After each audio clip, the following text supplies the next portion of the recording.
Hello students, very good afternoon. My name is Ravi Ranjan Kumar and I welcome you to this session. In yesterday's class we started reading about units and dimension and we started measurement. In today's class we will be talking about error analysis and we will learn how to work with a vernier caliper and screw gauge. So without losing any further time, let me share my screen with you guys.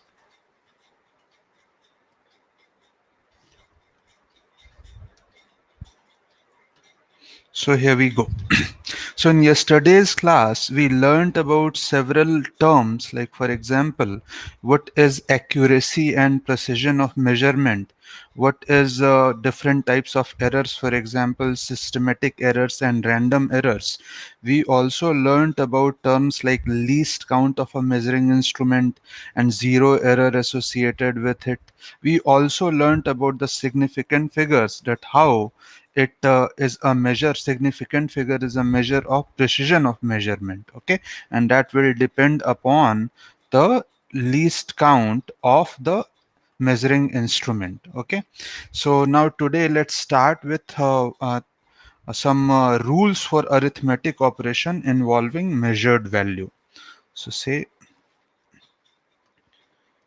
rules for arithmetic operations with measured value. Values. Okay, so first rule is for multiplication and division.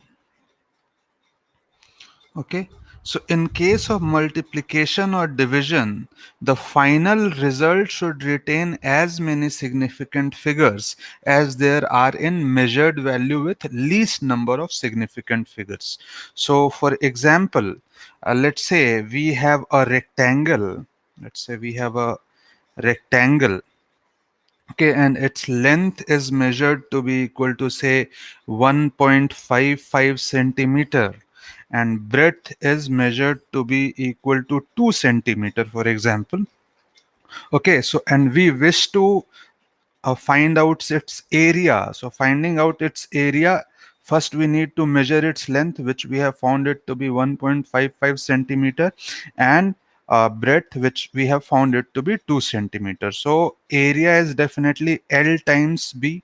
So you understand that would be 1.55 centimeter into 2 centimeter it would be. So the result would definitely be 3.10 centimeter square. But you see, when you will be reporting area we have got by multiplying length and breadth. Okay, and length has been measured with certain precision and breadth also has been measured with certain precision, and that precision is denoted by how many significant figures are there in the measurement of length and breadth.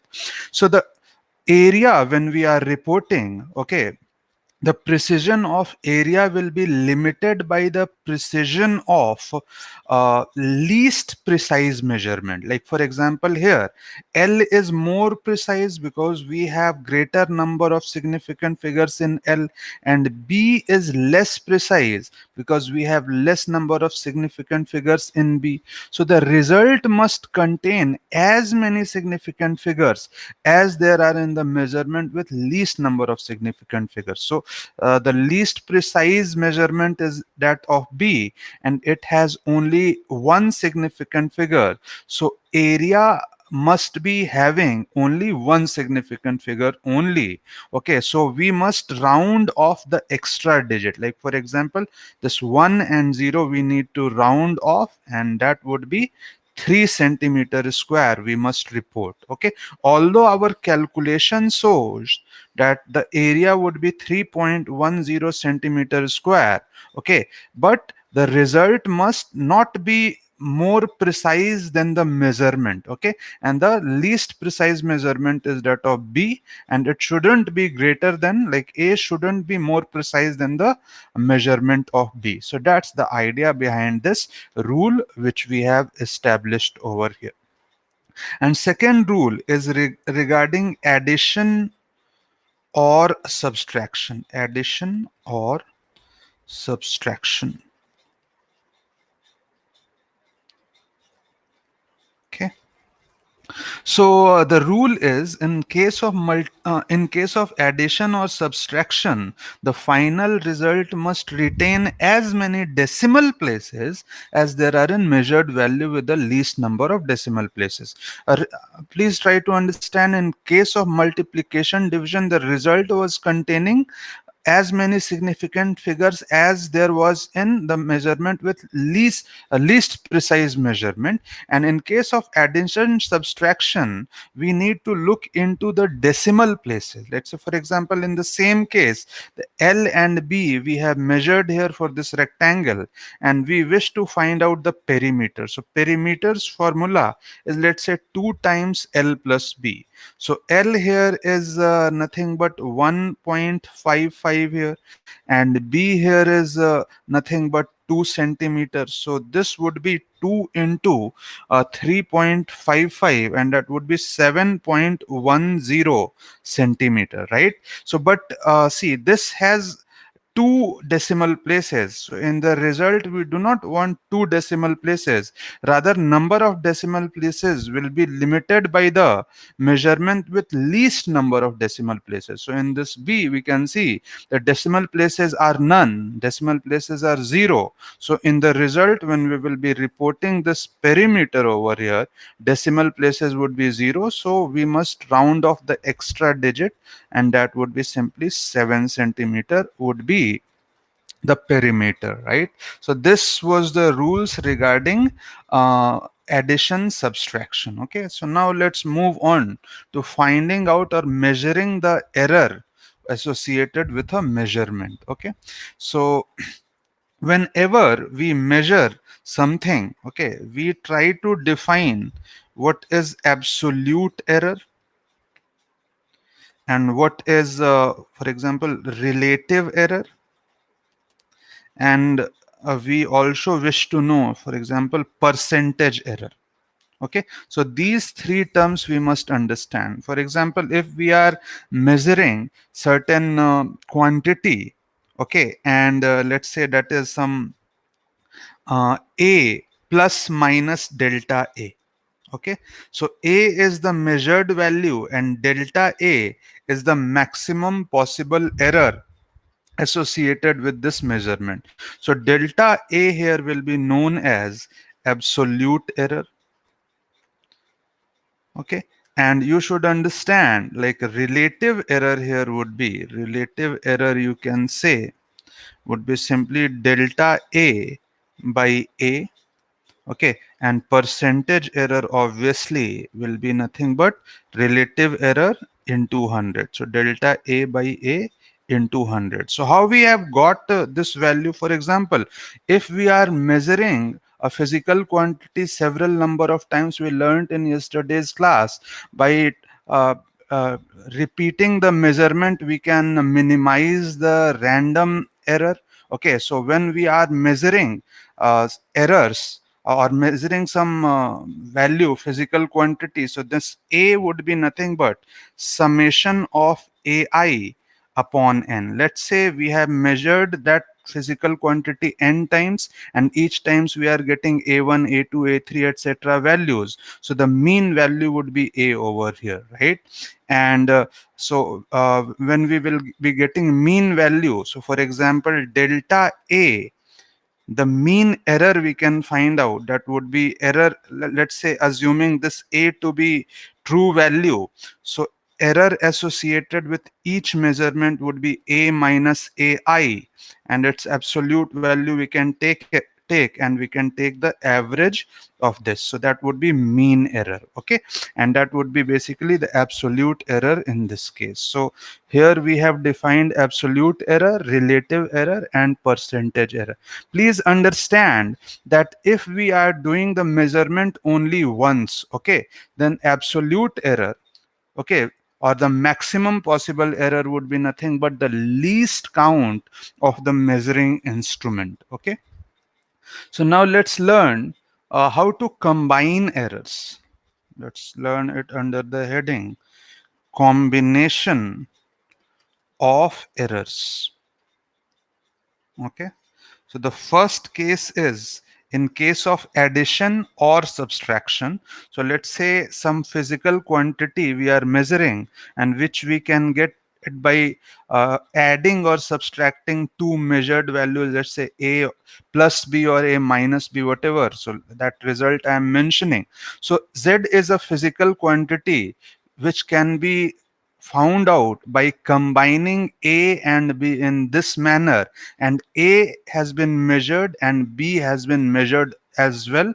So there would be some absolute error associated with the measurement of A, and there will be some absolute error associated with measurement of B. So what would be the absolute error associated with Z? So delta Z here would be, let me first tell you, for example, if you differentiate both sides, let's say for example dz, so that would be dA plus minus dB. Okay, but when we will be combining error, when we are writing this delta z is the maximum possible error. Okay, and this dA and dB does not have any given direction. These are random errors. Okay, so when we will be combining it for to get the maximum possible error, okay, so the maximum possible error would be nothing but delta A plus delta B. In order to get the maximum value, like we need plus sign over here, delta A minus delta B. If you are thinking it like that, so then that case delta A minus delta B will not be maximum possible error. Maximum possible error would be delta A plus delta B, right? Even in case of if Z is defined as A minus B. So please try to understand. Like for example, one simple case we can take. Let's say we have a ring, okay, and its inner radius is, let's say, 2.1 centimeter, and its outer radius is say 2.5 centimeter. Okay, and the error associated with the measurement of ri and ro is 0.1 centimeter each. So ri, I will be writing it as 2.1 plus minus 0.1 centimeter, and rf we will be writing it as or RO, that would be 2.5 plus minus 0.1 centimeter, and we wish to find out the thickness of this ring. So thickness definitely is nothing but RO minus RI. So RO minus RI, that would be 2.5 minus 2.1. So the absolute value of the thickness, or the thickness, is measured to be equal to 0.4 centimeter, and we wish to find out delta t.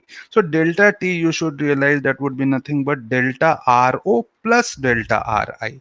Okay, so that would be 0.1 plus 0.1, so that got to be 0.2 centimeter over here. So when we are to report the thickness here we will be writing it as 0.4 plus minus 0.2 centimeter, like that. Please try to imagine if delta t, if you would have written delta ro minus delta ri, delta t would you have gotten 0 centimeter, which is quite impractical, because when we are measuring ri, there was some error associated with it, and when we are measuring ro, there was some error associated with it, and magically the error when we are reporting t cannot disappear, right? So please understand, when we are writing delta z, that is maximum possible error that may occur.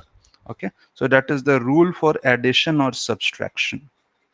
The second rule is for multiplication and division. Let's say second rule, let's state. So let's say Z is some physical quantity, okay, which can be derived using some other measured values, and this combination, let's say some capital A to the power A into capital B to the power B and capital C to the power C, something like that, where A and B and C you can measure. Okay, and you know the error associated with measurement of A, B and C respectively. So we want to find out the error associated with the measurement, with the calculation of Z, you can say. So here what we need to do, Okay, in order to combine error, the idea here is let's take ln both sides. So that would be ln z, and that would be nothing but a ln a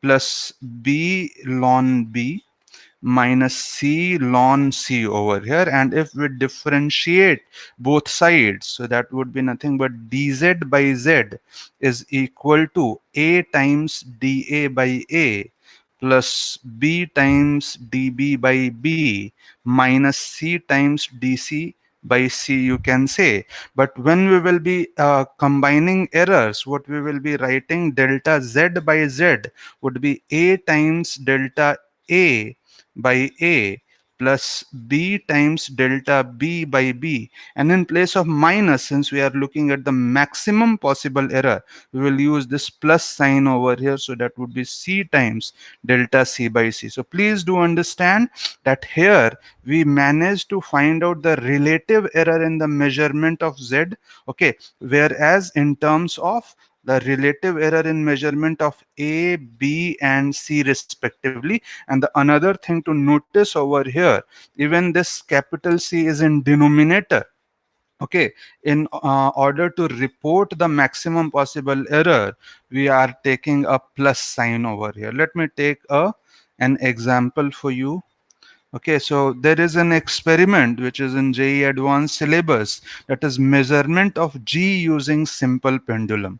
Okay, and the formula which we use is time period of simple pendulum, that is 2 pi root under L by G. So rearranging this formula, G is equal to, you can say, that would be 4 pi square into L upon T square. Now you see, if you wish to find out the value of G, if you want to measure G, what you got to measure first is the length of the simple pendulum and time period of the oscillation over here. So measuring this L and T, it will enable you to find out the value of G. So using this formula you can find out the value of G, but you should realize there would be some error associated with the measurement of length, and there would be some error associated with the measurement of T as well. So when we will be reporting G, relative error in G, you can write it as using the above formula. So this is not a measured value, so there would be no error in that. So delta G by G would be simply delta L by L plus 2 times delta T by T. And also you should realize that time period would be nothing but total time of oscillation upon number of oscillation. So you can also write delta T by T is equal to delta small t by T over here. So delta G by G, you can write delta L by L plus 2 times delta small t by small t over here. So let's try to uh, have one question. Like for example, we are measuring G using a simple pendulum, and we measured the length to be equal to, say, 1.000 plus minus 0.001 meter. Let's say we have measured the length using some meter scale. Okay, and also like 100 oscillations we have measured in say t is equal to 200 seconds. Okay, 100 oscillations we have measured in t is equal to 200 second using a stopwatch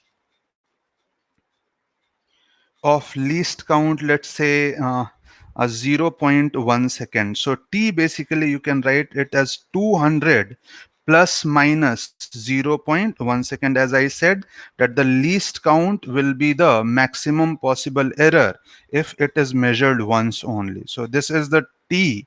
Okay, so here when we will be substituting this value, for example, let's say percentage error we want, delta G by G percent. So what we can do is delta L by L percent plus 2 times delta T by T percent. And you should realize delta L by L is nothing but, see, 0.001 upon 1.000 into 100. Okay, and that would be plus 2 into delta T by T. Delta T is 0.1, and that is nothing but 200. And that multiplied with 100 over here, so that basically will be giving you something like 0.2%. So that is how you can find out the relative error in the measurement of G. That was one of the idea. So up till now we have learned how to combine, okay, the results when we are having addition or subtraction, and secondly multiplication or division. There can be some cases, okay, when we can have, like a third case we can have when we will be having combination of sum difference and product division both. Let's say for example, one famous mirror formula is 1 by f is equal to 1 by u plus 1 by v, and you should realize the focal length of a mirror you can measure by measuring the object distance and measuring the image distance over here. So when you are measuring u and v, there would be some error associated with it, and we want to find out the error in measurement of f. So when you will be differentiating both sides, so you can get df by f square is equal to du by u square plus dv by v square. Obviously negative sign will get cancelled both sides, so in form of error when you will be writing, that would be simply delta f upon f square will be equal to delta u upon u square plus delta v upon v square. So knowing delta u and delta v and knowing u and v, you will be able to calculate, uh, first of all using this formula you will be able to calculate f, and using this formula f you already know using this formula, so delta f also you will be able to calculate, right? So that is one thing. And one another situation let's look into, like we can have some trigonometric or exponential function. So how will we find out the error in the case of those kind of function? Let's say one example I am taking, say lambda is equal to 2d sine theta, that is Bragg's law, you might be knowing, okay. So in order to measure the interatomic separation between the two layers D, okay, D you see is nothing but lambda upon 2 sine theta, right? Lambda upon 2 sine theta. So for a fixed value of lambda, if lambda is fixed, by measuring the value of theta, you will be able to find out D. Okay, so in order to find out D, we need to measure theta. So obviously the measurement of theta will associate some errors, so we want to find out the value of delta D or absolute error in the measurement of D. That is first thing we want to find out, and the second thing we want to find out is the relative error in the measurement of D. These two quantities if we want to find out, so the idea is very very simple. Okay, what we can do in order to find out this quantity, okay, we can differentiate this equation both sides, and if we are only getting some negative value, you just have to make it positive because we are looking for maximum possible error. So when we will be differentiating both sides, so d will be equal to lambda by 2 is nothing but a constant, and this is cosec theta. So derivative of cosec theta would be nothing but minus cosec theta into cot theta into d theta, right? So delta D you can simply write it as lambda by 2 cosec theta into cot theta into delta theta. So that would be the absolute error. And obviously when you will be looking at the relative error, so the value of delta D we know that is lambda by 2 cosec theta into cot theta into delta theta, and that divided by D, the value of D we already know. So that is nothing but lambda by 2 upon sine theta. So you can write it as simply cosec theta over here. So lambda by 2 and lambda by 2 will get cancelled, and cosec theta will also get cancelled, and as a result you will be getting cot theta into delta theta over here. So that is how you proceed with this kind of question. Okay, so these were a few things about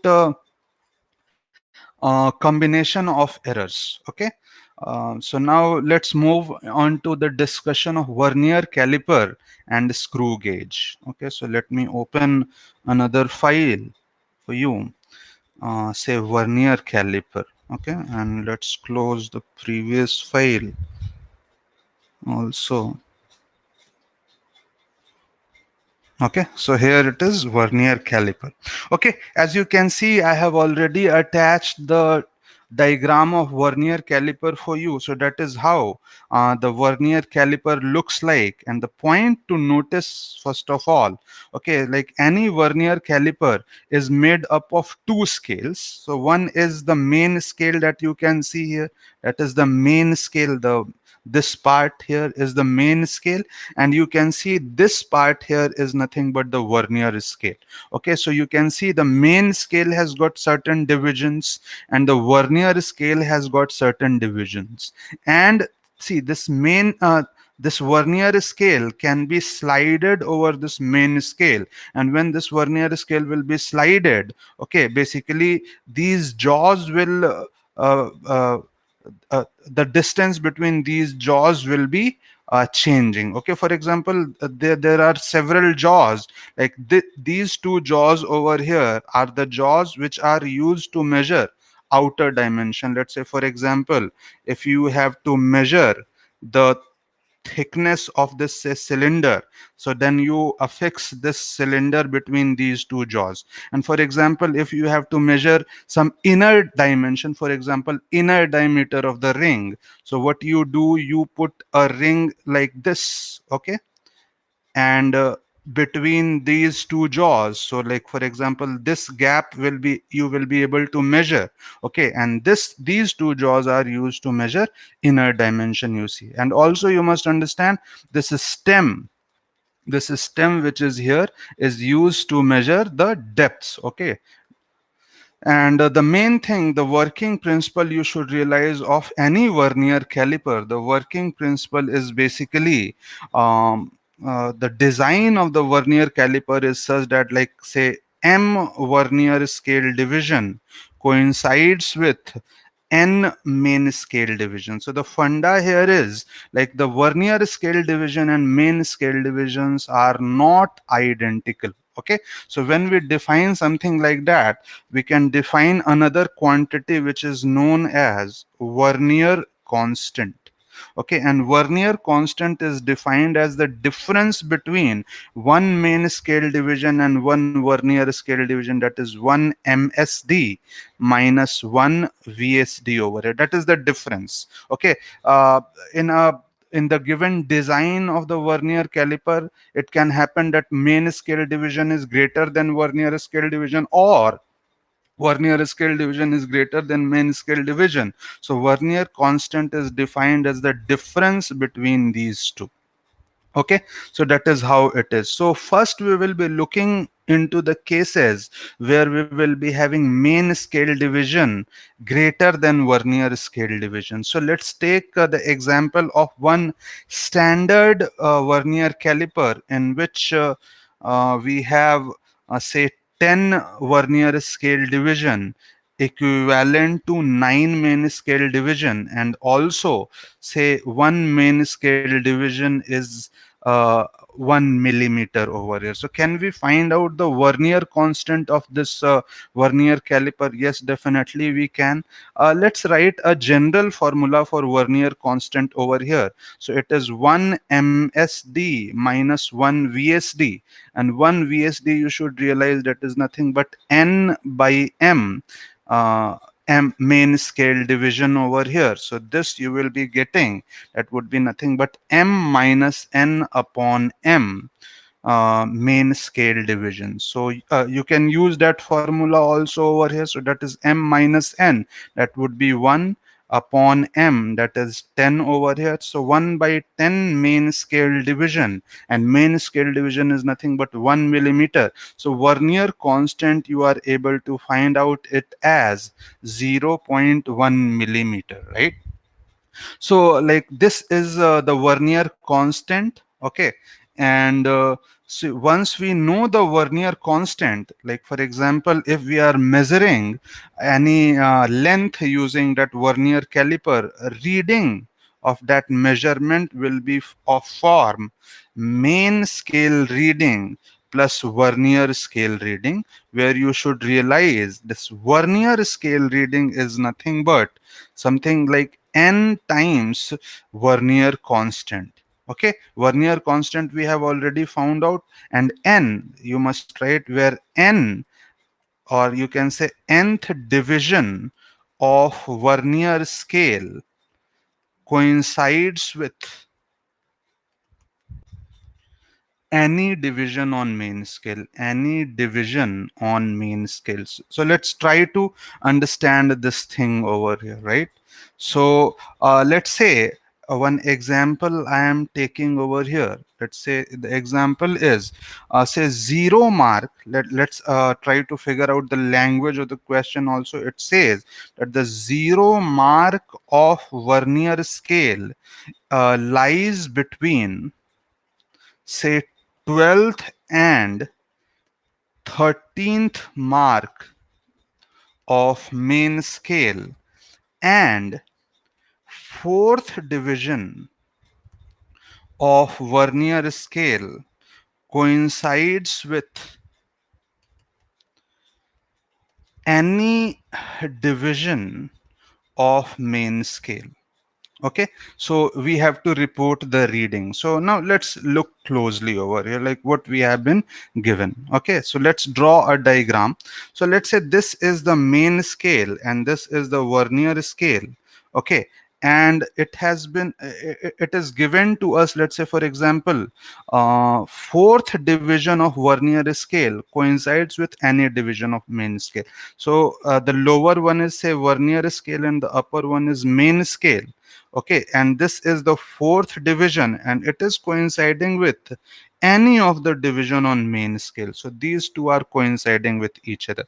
Now imagine where would be the third division and second division and first division and zeroth division of the Vernier scale will be like this. And you should realize where will be the main scale divisions. Okay, so you understand that main scale division is larger than the Vernier scale division. So main scale division would be slightly wider than the Vernier scale division, and that difference, the difference between these two, or this gap, would be same as Vernier constant, you should realize. Okay, let me use another color pen.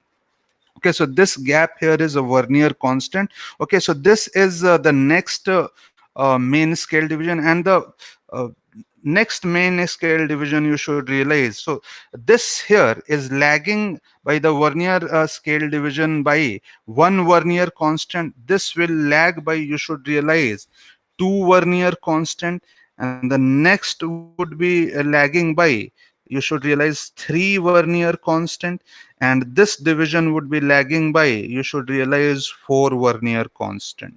Okay, so and in the question it is also given that the zeroth mark, this mark over here, is lying between 12th and 13th mark of main scale. So that is 12th mark of main scale and that is 13th mark of main scale. Okay, so clearly you should realize that the main scale reading, since the zeroth mark is after the 12th mark, just ahead of the 12th mark, so main scale reading is the 12 main scale division, and that would be 12 millimeter, you can say, because in the given Vernier caliper we saw that main scale division is equal to 1 millimeter. So that is main scale reading. And now see Vernier scale reading. Now you can clearly see Vernier scale reading. See, so wherever the zero mark is there, like main scale reading is 12 millimeter, and we need to measure this extra value. Okay, because the zeroth mark of the Vernier caliper is, Vernier scale is here. So definitely that is 4 times Vernier constant, and Vernier constant we found it to be equal to 0.1 millimeter, that is 0.4 millimeter, you can say. So the reading here would be nothing but 12.4 millimeter, right? And you saw, like, what is the meaning of this formula, why we are saying it as n times Vernier constant. Like I tried to explain that when fourth division of Vernier scale will be coinciding with the any of the division on the main scale, so you should realize then zeroth mark will be leading by any mark on the main scale will be equal to n times Vernier constant. And that is how we have arrived at this formula, right? Another way in which this question could be presented over here, let's take another example, example 2. The language of the question might be like this. For example, sixth division of Vernier scale coincides with say 17th division of main scale. So we want to find out the reading. So let's first try to draw the diagram to understand the things clearly.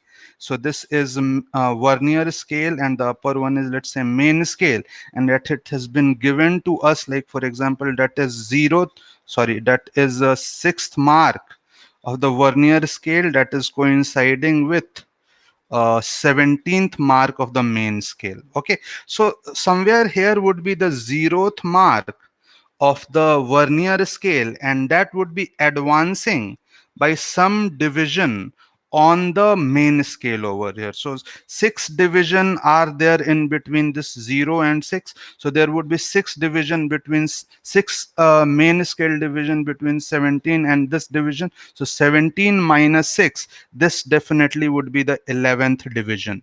Okay, so this 0th mark will be a little bit ahead of this 11th division, and you should realize this gap we have learned would be nothing but n times Vernier constant. So Vernier n times Vernier constant. So the value of n, you realize, is nothing but 6 over here, and Vernier constant is nothing but 0.1 millimeter. So that would be nothing but 0.6 millimeter, and that is nothing but the Vernier scale reading. And the main scale reading, you can see, is nothing but 11 millimeter. Okay, so our reading clearly here will be equal to, okay, that would be 11.6 millimeter, you should realize. Okay, and one another thing I want you to notice, that in the Vernier caliper which we were looking at, okay, is can we tell like what would be the least count of this Vernier caliper? So you should realize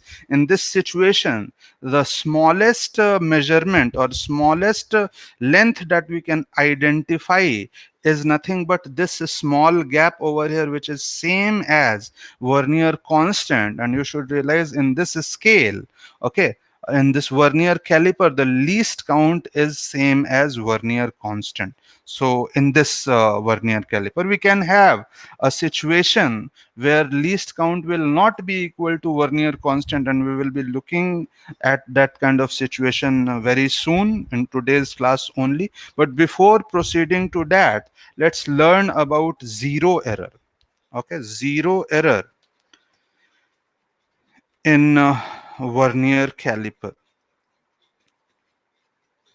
Okay, so zero error means when the Vernier caliper is supposed to read 0, it is not reading 0, then we will be saying that the Vernier caliper has some zero error associated with it.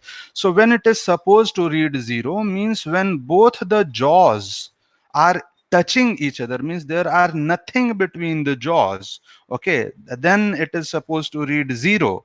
And when it is not reading 0, so then the same value would be uh, zero error. So three different situation we can look at. The first condition is no zero error case. So in no zero error case, let's say this is the main scale and this is the Vernier scale, and you should realize in no zero error case, 0th mark on the main scale and 0th mark on the Vernier scale will be exactly coinciding when both the jaws are touching each other. And second case let's take is the case of positive zero error. That is the case of positive zero error. Okay, so positive zero error means when the jaws are touching each other, the reading of Vernier caliper is basically some positive value. So in that case, the main scale 0 and the Vernier scale 0 would be like this. So Vernier scale 0 would be a little bit ahead of the main scale 0. So this would be basically zero error. And how you are going to measure this value? Again, by using the same formula. Let's say after that some nth division is coinciding with any of the main division on on the main scale. So this this gap we have learned would be nothing but n times Vernier constant over here. So that is how you measure the zero error in case of um, positive zero error over here, right? So here the idea is zeroth mark of the Vernier scale will be a zeroth mark on the main scale, right? And a little bit tricky situation will be there when negative zero error. Okay, so this would be the situation when we will be having zeroth mark of the main scale, and zeroth mark of the Vernier scale would be here. Like for example, it would be lagging behind. Okay, and this value is whatever is this value, that would be since the reading of this Vernier caliper is now negative, so this zero error will be having negative of this much gap. So how much will this gap be? So what you can imagine, okay, we have learned that zeroth mark of Vernier scale is ahead of some mark on the main scale, and then nth, if nth division is coinciding with some division on the main scale. Okay, so how much ahead this is? So for that you can imagine some minus division, although it would not be there, but this gap you should realize would be nothing but n times Vernier constant. Okay, and this gap is nothing but, okay, that is main scale division. So this gap simply would be one main scale division, you can say, minus n times Vernier constant. Okay, n times Vernier constant, and that would be the negative error. And you should realize, okay, the formula which I gave in yesterday's class, that the actual value would be nothing but the measured value minus zero error. Okay, so these three cases we have learned. Like for example, if zero error is positive, then actual value will be less than measured value. If zero error is negative, actual value would be greater than the measured value. Okay, so that is the case when we are having the zero error. We will talk about the situation when Vernier constant will not be equal to least count. Let's take one such example. Okay, one such example when Vernier constant is not equal to least count. Let's say we have a Vernier caliper with a design in which one main scale division is equal to 1 millimeter, right? And it is also given, and that, say for example, 25 Vernier scale division is coinciding with 23 main scale division, right? That is the design Vernier caliper. So in that case, you should realize Vernier constant would be nothing but one main scale division minus one Vernier scale division. So that would be nothing but 1 minus 23 by 25 main scale division, 2 by 25 main scale division, which is nothing but millimeter. And you should realize that is nothing but 0.08 millimeter, that we have got it as Vernier constant. But is 0.08, will it be the least count of the Vernier caliper? Let's try to figure it out. So see, let's look at the diagram. Let's say for example, this is the main scale and this is the Vernier scale, and let's say this is the zeroth mark and of the main scale, and this is the zeroth mark of the Vernier scale. And also we understand that 23rd mark on the main scale will be coinciding with 25th mark on the Vernier scale division. So now think it like that way. Let's say for example, this is first one. So this first division on Vernier scale, this gap here would be nothing but 1 times Vernier constant. Similarly, this is 1, this 2, the difference between the second divisions would be, like for example, it would be here. So this would be 2 times Vernier constant, etc. Okay, and now think about, for example, here 12th division. Okay, that is 12th division, and the 12th division of the Vernier scale would be somewhere over here, right? Okay, 12th division would be somewhere over here.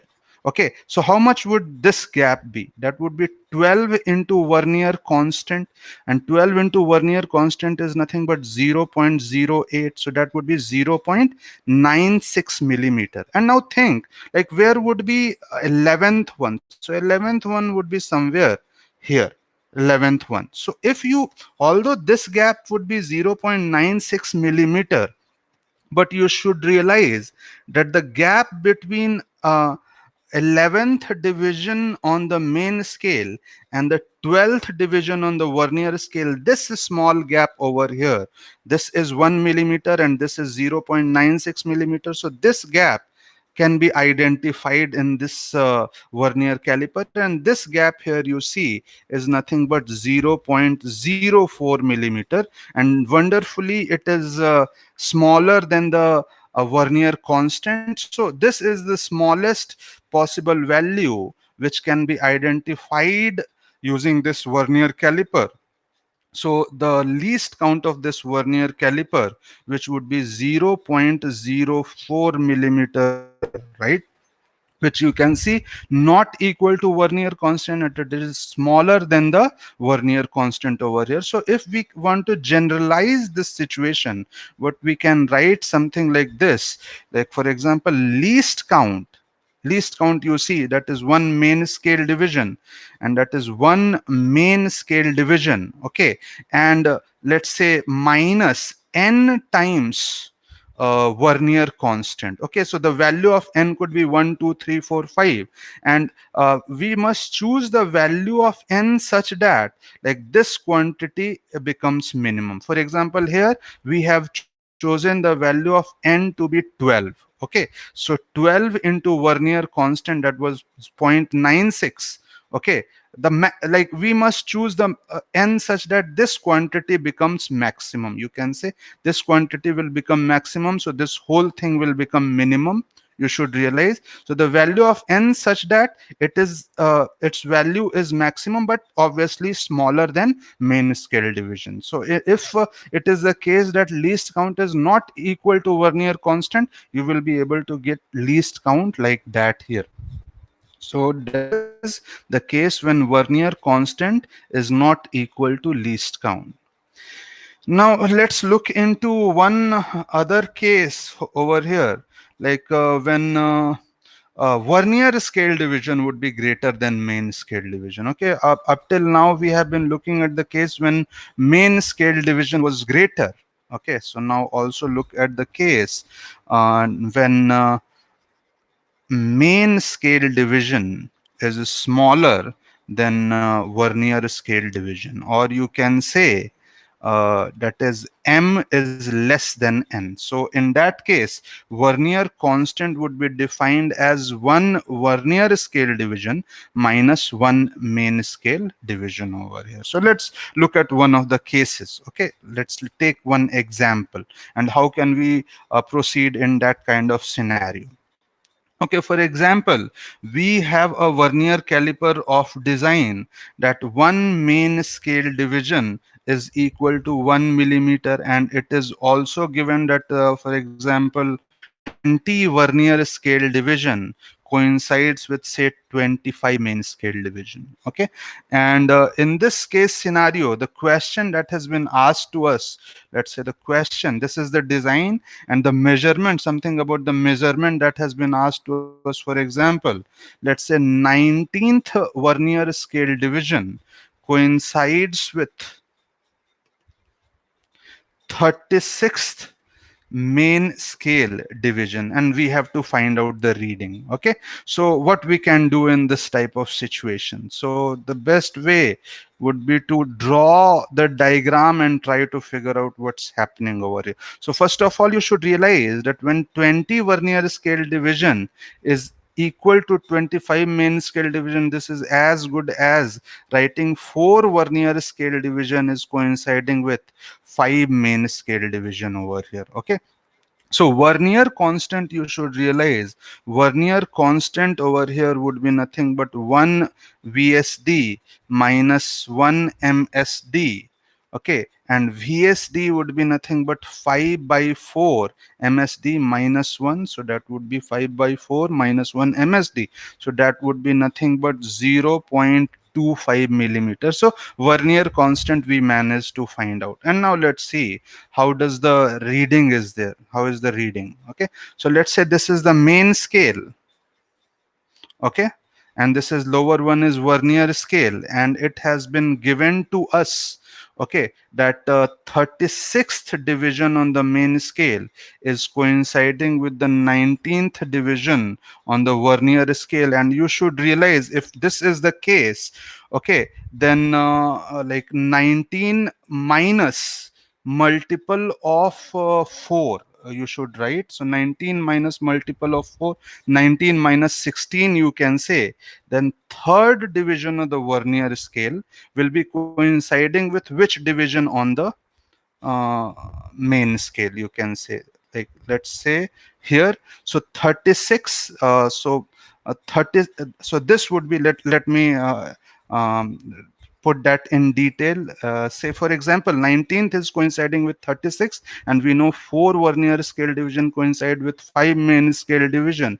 So 19, and this would be, say 15 will be coinciding with 31st, so that like 5 division between them and 4 division between them. And similarly 26th would be coinciding with 11th, and 21 would be coinciding with 7th, etc. Okay, and this basically 16th would be coinciding with 3rd. Okay, so that we have got. Okay, so 16th division of the main scale is coinciding with the 3rd division on the vernier scale. And now you see, for example, this is the 3rd division, this would be the 2nd division, this would be the 1st division, and this would be the 0th division, you realize. And on the main scale now is smaller. Okay, so this gap you should realize is nothing but vernier constant. This would be 15th division, and this division, that is 14th, so that would be nothing but 2 times vernier constant. And this you should realize like 13th, so that would be nothing but 3 times vernier constant. So clearly you should realize that reading is, now you see that this 0th mark is uh, just before 13th division. And how much is this gap between the 0th mark and the 13th mark on the main scale? So that the reading here would be 13 main scale division, which is 13 millimeter, or simply 13.0, let's write 13.0 minus this value over here. So 3 times vernier constant. So 3 into vernier constant, we have already found out that to be equal to 0.25, and that would be some only like putting 0, that would be 12.25 millimeters. So I hope I am clear over here. So this was a little bit about the vernier caliper. Okay, so that's the idea. And now let's look a little bit about screw gauge also. So let me open a file of screw gauge here. Okay, so let me close the previous file. Okay, so here it is. I have already pasted a diagram of screw gauge for you. So this is a screw gauge. The important thing to notice is that the screw gauge works on the principle of a screw. That, for example, when you rotate the screw, okay, this screw will advance a little. Okay, like for example, if you rotate the ratchet, this screw would be advancing. Okay, and let's understand, like whenever we are having, like this is one of the stud, you can say.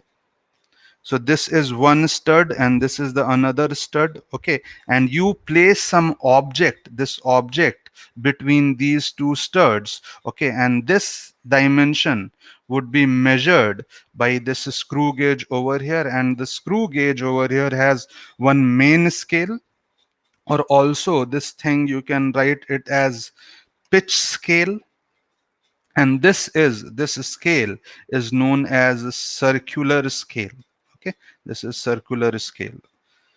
And to understand the working principle, you should understand it works on the principle of screw. So every screw has something called pitch. So what is basically a pitch? So pitch is average distance between two consecutive threadings, or you can also say that if the spindle is uh, uh, given one complete rotation, the advancement of spindle will be equal to one pitch. For one pitch is corresponding advancement of this screw corresponding to one complete rotation. Okay, so pitch basically you can define it as like distance moved by the screw upon number of rotations.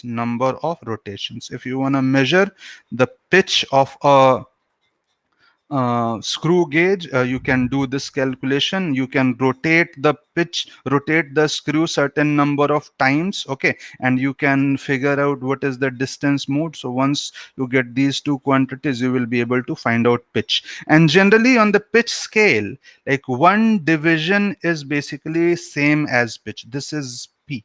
Okay, that is why we are naming it as a pitch scale. And in that case, the least count of the screw gauge here would be nothing but pitch upon number of divisions on circular scale. So let's take one standard case of screw gauge over here. Let's say we are having a screw gauge which is having like pitch is equal to say 1 millimeter, and the number of divisions on circular scale is say 100. So it is very easy to for us to find out the least count. That is nothing but that would be 1 millimeter upon 100.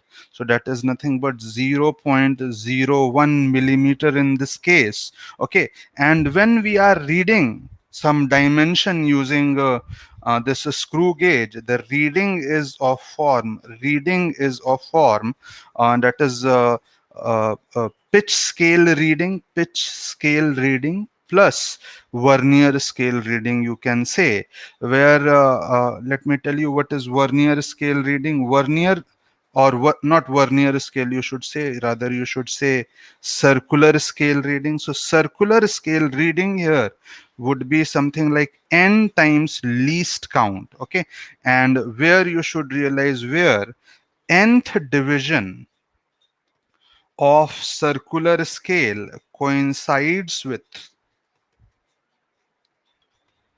the reference line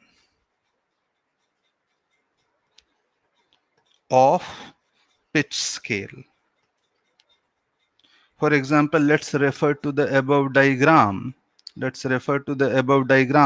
this line here is reference line, and you can say this is 25th mark. So 25th mark on the circular scale is coinciding with the reference scale. So in that case, the value of n would be simply 25. Okay, so that is the idea.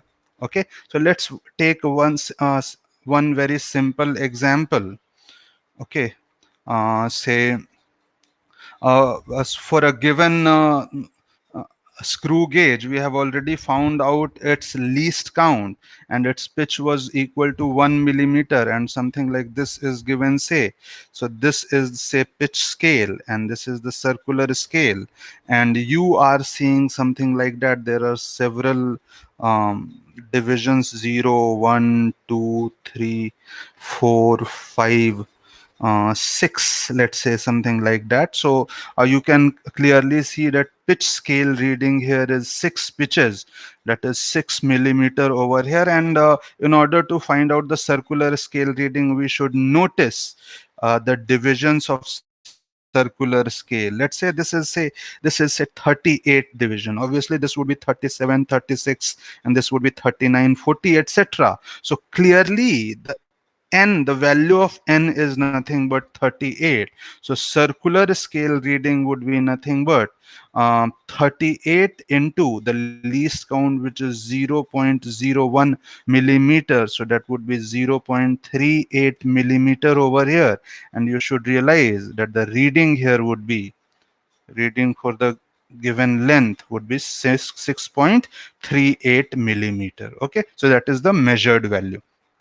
Let's also try to look at the zero error in case of screw gauge. So zero error, obviously, when both the stud would be touching each other, whatever is the reading of the screw gauge, that would be zero error of the given screw gauge. So one case would be of no zero error. So no zero error, you should realize, let's say for example, this would be the pitch scale, and zero mark here would be barely visible, and zeroth mark on the circular scale will be coinciding with the reference line over here, just like that. This is the case of no zero error. And secondly, you can have the case of positive zero error. Okay, so positive zero error, the reading of this screw gauge would be something positive. So there would be some horizontal or this pitch scale reading. So let's say zero here it is there, and the first mark is not visible. So main scale or the pitch scale reading is basically zero. And after that, if we are seeing, let's say something like 38 division is here or whatever, so the circular scale reading would be nothing but something like 0.38 millimeter over here. So that would be basically zero error would be plus 0.38 millimeter, right? And third case, let's look at when we are having negative zero error. So negative zero error is a little bit tricky, because in that case zero mark on the pitch scale will not be visible. It will be like, you can imagine, it will be something like hidden under the circular scale. So you should realize, if it is hidden, okay, so let's say for example there are divisions on circular scale, and let's say this is 41st division is coinciding with the reference line over here. So what would be the zero error in this case? So there can be two ways of finding out zero error. So what you can imagine, like this is a -1 over here, and this gap would be nothing but n times 41, right? Oh, sorry, 41 times the least count over here. So zero error, you should realize, will be nothing but is nothing but this gap over here and negative value of that. Okay, so negative value of that, so that would be pitch, which is basically 1 millimeter, and minus n times least count. So if you calculate, pitch is 1 millimeter. Okay, and n we have got it as 41, and least count here is say 0.01. So solving that, you will be getting minus 0.59 millimeters. So this is the case of negative zero error. Alternatively, what you can also do, like you can also write it as zero error would be say uh, some minus n times least count, simply, where n here would be, you should realize, that is let's write it as some capital N, and n you should define it as total number of division on circular scale minus division coinciding with uh, pitch scale, right? So here in that case, you should realize total number of division is 100 on circular scale, and 41st division is coinciding. So capital N, we will be getting it as simply 59 over here. So in that case, that would be minus 59 into least count, that is 0.01 millimeter, that is minus 0.59 millimeter. So essentially these two methods are same, but we are looking at things differently. So these were a few things about the screw gauge, and we have already crossed our time limit. So that's it for today, and this was, I think, the final lecture of this session. Okay, and thank you very much.